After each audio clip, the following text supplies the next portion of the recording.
నమస్తే, welcome to 4 size TV special drive. అమెరికాతో చర్చలపై Iran U turn తీసుకుంది. యుద్ధం ఆపేందుకు మధ్యవర్తులతో ఇరాన్ సంప్రదింపులు జరుపుతున్నట్టు వస్తున్న వార్తలను ఇరాన్ సెక్యూరిటీ చీఫ్ అలీ లరీజాఖానీ ఖండించారు. అమెరికాతో జరిపే ప్రసక్తే లేదని ఆయన తేల్చి చెప్పారు. దౌత్యపరమైన వ్యవహారాల్లో అమెరికాకు చెత్త రికార్డు ఉందన్నారు. ట్రంప్ భ్రమల్లో ఊహలోకంలో ఉంటున్నారని చెప్పుకొచ్చారు. ఈ దాడులను తాము మొదలు పెట్టలేదని, ట్రంప్ తన తప్పుడు ఆకాంక్షలతో ఈ ప్రాంతాన్ని సంక్షోభంలోకి నెట్టేశారని అన్నారు. అలాగే ఇజ్రాయెల్ అధికారకాంక్ష కోసం అమెరికా సైనికులను బలి చేస్తుందన్నారు. అలీ లరిజాని ఆగ్రహం వ్యక్తం చేశారు.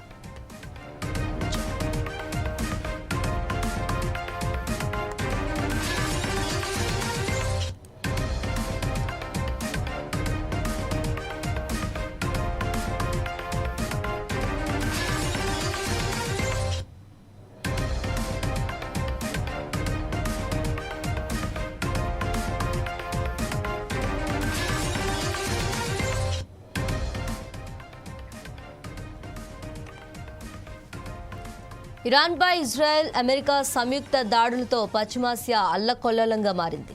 తమ సుప్రీం లీడర్ ఖమేనీ హత్యకు ప్రతీకారంగా ఇరాన్ దాడులు చేపట్టింది.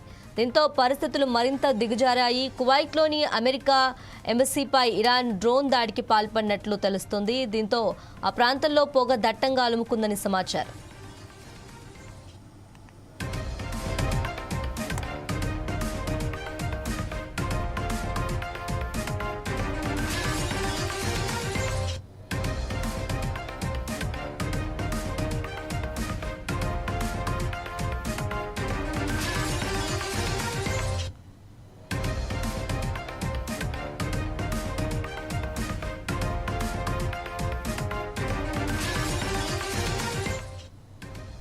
మరోవైపు ఇరాన్ డ్రోన్ దాడులతో బహ్రెయిన్ రాజధాని మనామాతో పాటు దుబాయ్, దోహా, అబుదాబిలోని పలు ప్రాంతాల్లో పేలుళ్ల శబ్దాలు వినిపించాయి.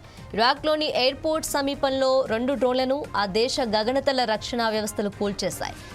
సైప్రస్లోని బ్రిటన్ నౌకాదళ స్థావరాలపై డ్రోన్ దాడి జరిగింది. ఈ దాడిలో స్వల్ప నష్టమే జరిగిందని సైప్రాన్ ప్రభుత్వం వెల్లడించింది. ఇక ఇజ్రాయెల్లో సైరన్ల మోత మోగుతుంది. ఇరాన్ నుంచే వచ్చే క్షిపణులను తమ ఎయిర్ డిఫెన్స్ సిస్టంతో అడ్డుకుంటుందని ఇజ్రాయెల్ ప్రకటించింది.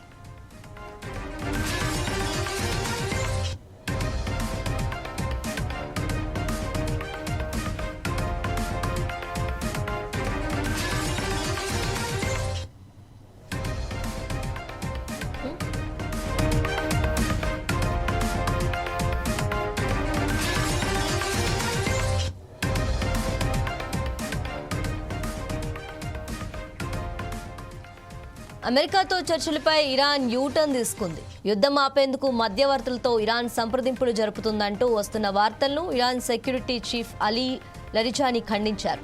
అమెరికాతో జరిపే ప్రసక్తే లేదని ఆయన తేల్చి చెప్పారు. దౌత్యపరమైన వ్యవహారాల్లో అమెరికాకు చెత్త రికార్డు ఉందన్నారు. ట్రంప్ భ్రమల్లో ఊహాలోకంలో ఉంటారని చెప్పుకొచ్చారు. ఈ దాడులను తాము మొదలు పెట్టలేదని, ట్రంప్ తన తప్పుడు ఆకాంక్షలతో ఈ ప్రాంతాన్ని సంక్షోభంలోకి నెట్టేశారని అన్నారు. అలాగే ఇజ్రాయెల్ అధికారకాంక్ష కోసం అమెరికా సైనికులను బలి చేస్తున్నారని అలీ లరిజాని ఆగ్రహం వ్యక్తం చేశారు.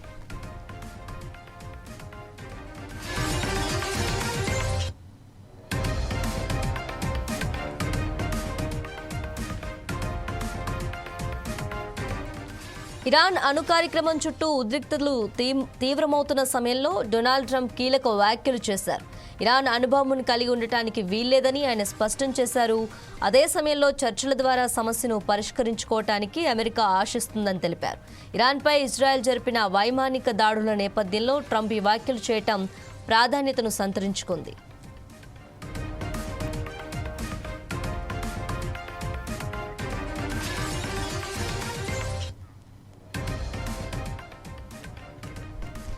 ఇరాన్పై ఇజ్రాయెల్, అమెరికా సంయుక్త దాడులతో పశ్చిమాసియా అల్లకొల్లాలంగా మారింది. తమ సుప్రీం లీడర్ ఖమేనీ హత్యకు ప్రతీకారంగా ఇరాన్ దాడులు చేపట్టింది. దీంతో పరిస్థితులు మరింత దిగజారాయి. కువైట్లోని అమెరికా ఎంబసీపై ఇరాన్ డ్రోన్ దాడికి పాల్పడినట్లు తెలుస్తుంది. దీంతో ఆ ప్రాంతంలో పొగ దట్టంగా అలుముకుందని సమాచారం.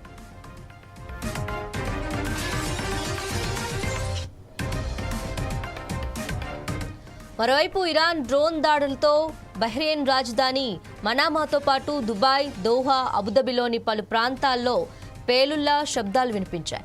ఇరాక్లోని ఎయిర్పోర్ట్ సమీపంలో 2 డ్రోన్లను ఆ దేశ గగనతల రక్షణ వ్యవస్థలు కూల్చేశాయి.